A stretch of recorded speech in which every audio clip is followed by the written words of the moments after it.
yeah, I just like to approach it from a different angle rather than to try and. So it's a value-based conversation rather than to figure out what yes to this, no to that.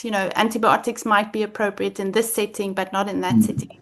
It's very tricky to kind of think of all the various scenarios.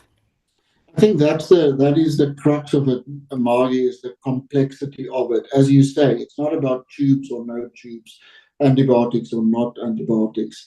And where I think, as everyone says in the comments as well, bringing the person's voice, I, apart from the fact that my father was adamant in his advance directive, I and my sister and my mother knew that. I mean, he died eventually 2 weeks before COVID, and my mother, being very pragmatic, said, a month into COVID, said, "Thank God your father isn't here.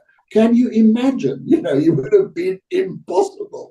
So, yeah, the voice of the person, I think the proxy, but I think, and I don't want to get too philosophical, um, but I think one of the biggest challenges is our inability to contemplate our own mortality.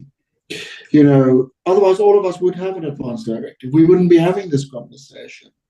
Um, and I think the importance of this campaign of PELPRAC is to bring it into the room. And it's nowhere in the room. I can guarantee you that.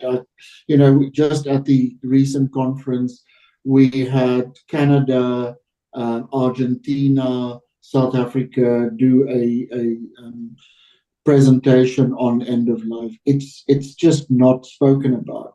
I mean, what is wonderful is what Mexico has is the celebration of the dead, but it is about the dead. It is not about us.